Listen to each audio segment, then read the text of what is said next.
Several of President-elect Trump's picks were the targets of swatting and bomb threats this morning and last night. In a statement, his transition team said, quote, "With President Trump as our example, dangerous acts of intimidation and violence will not deter us."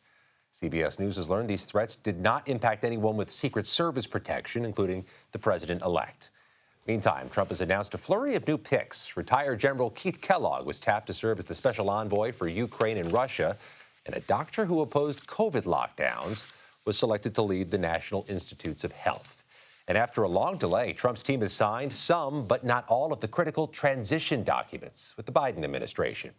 My colleagues Nicole Sganga, Weijia Jiang, and Taurean are tracking the latest on all of this. We have a dream team here. We begin with Nicole here at the desk. All right, so Nicole, we've heard some of the names associated with these possible swattings and bomb threats. What's law enforcement saying? Yeah, Scott, good to be with you, and let's break it down. So police are investigating this slew of overnight attacks targeting Trump cabinet picks and some senior to-be administration officials. The attacks range from swatting incidents to bomb threats. And just to remind our viewers, swatting, it's a dangerous, illegal tactic. Someone makes a false emergency call in order to prompt a dramatic police response. In some cases, SWAT teams dispatched to the homes of public figures, celebrities, enemies. In this case, there were police that showed up on some of the doorsteps of these officials. In addition, certain individuals, Representative Lee Zeldin, saying that he received a threat of a pipe bomb at his home. So we're seeing a bit of variety here. In New York, the officials targeted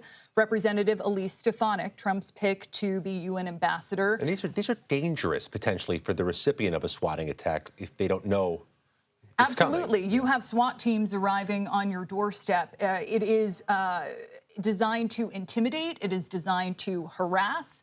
And it is illegal. And under federal law, if charged, it is punishable for several decades behind bars and in some cases life in prison. And just to circle back to some of the other officials that were also targeted, we know of some in Florida, including Pam Bondi, the pick to lead the Department of Justice, Susie Wiles, White House Chief of Staff, and in Texas, Brooke Rollins, Agriculture Secretary pick. All right, Nicole, I'm going to bring in Weijia in a moment to get some reaction. But first, Weijia, let's listen to Tom Homan, Trump's choice to be border czar, and he was asked about this today. Take a listen.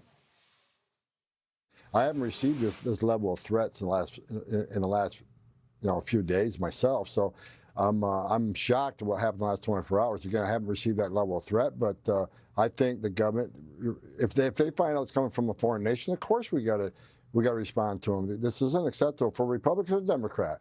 I mean, no one that serves their country should be under threat. Weijia, more broadly, how is the Trump transition reacting to this? Well, they are making clear that they are not going to be intimidated or deterred. At least that is what the spokesperson said in a statement about these threats. And they said that they are using President Trump himself as an example of how they will continue to forge forward and do the work that is required to be doing. Of course, this was not spelled out in the statement, but you're probably the last person I have to tell, Scott, about what the president-elect faced himself, an assassination attempt. And so these threats of political violence are not new to this administration. We also know that President Biden has been briefed, and the White House says they continue to work with law enforcement and Trump's team to monitor this closely. And Biden also condemned political violence, Scott. And there was a series of swatting incidents a year ago, Christmas week in 2023, where public officials of both parties were getting targeted. So, Nicole, that underscores the reality here. These are difficult to solve. Absolutely. And swatters often use technology like caller ID spoofing. They'll use TTY or teletypewriting technology in order to try to conceal where that number is coming from and to pretend that it's coming from a victim's phone line. And so the FBI, along with local law enforcement, will now work together to identify patterns within these digital messages. These threats, we're told, were relayed over email, over social media platforms, try to chase those email domains, see if there's a foreign nexus here. But this is a long process. Oftentimes it takes months or years for attribution in this case.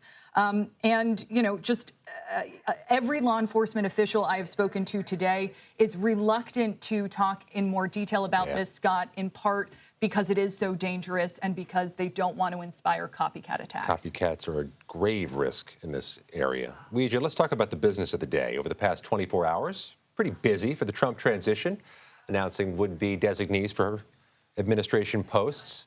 What's the latest in the names you're hearing, and what do you make of them? Well, Scott, there are a couple names that really stick out to me because they sort of symbolize what we know to be true of what President-elect Trump is looking for. Disruptors, number one. And we see that from who he has chosen to lead the National Institute of Health, and that is Dr. Jay Bhattacharya.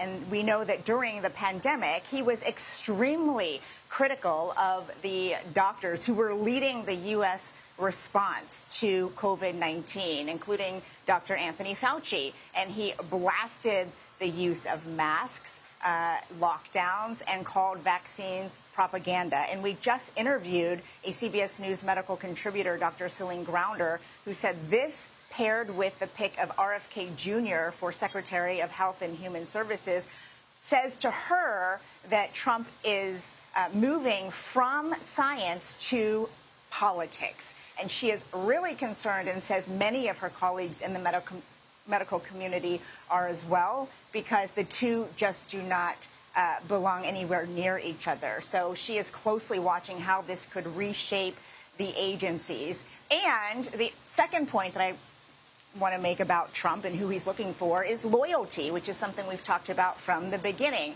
And he appointed a Secretary of the Navy, and that is going to be John Fallon, who has no military experience. He has never served in the military, but he is a Trump mega donor and a businessman who leads a private investment firm, Scott. And Trump says that, above all else, he is going to focus on the business of the U.S. Navy and carry out the America First agenda. So those two names certainly stuck out. Weijia Jiang in West Palm Beach. Nicole Sganga, the west side of the desk. Happy Thanksgiving. Good to be with you. Thank you very much. Let's bring in Taurean Small, who's in Nantucket, Massachusetts this Thanksgiving. All right, Taurean, so what is the White House saying about Trump refusing to sign those transition documents that took so long for the transition team to sign?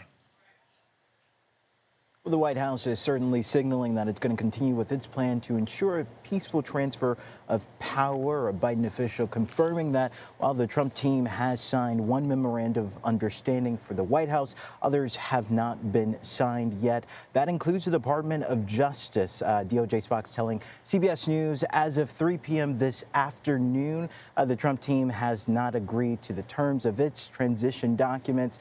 That is pretty important because that would ensure security clearances, access to national security information, really important stuff there. But that same Spock is saying that the department is pretty confident that they will find progress toward an agreement sometime soon. Trump's pick for Chief of Staff Susie Wiles put out a statement saying that concerns about why this incoming administration is rejecting these agreements is a bit overblown.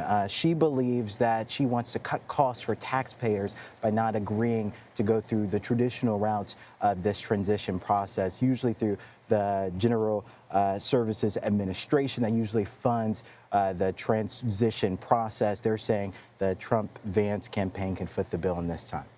Second day in a row, Taurean, pretty big foreign policy victory for the Biden administration. Ceasefire in Lebanon yesterday, and today securing the release of 3 longtime detained Americans in China. What is the Biden administration saying about this, or what can you tell us about the developments? Yeah, well, we know that this is happening in exchange for an unidentified Chinese national. These 3 Americans have been held in China for quite some time, the longest for over a decade, since 2012. According to the National Security Council, the president has been a part of these talks for some time now with China, including with Chinese President Xi Jinping, as recent as earlier this month during an economic forum in Peru. They've been having conversations about the release of these Americans. And as we saw, like you just mentioned there, Scott, this did in fact happen. Yeah, 12 years for the longest of those 3 detainees, headed home to family finally. Taurean Small in Massachusetts, thank you.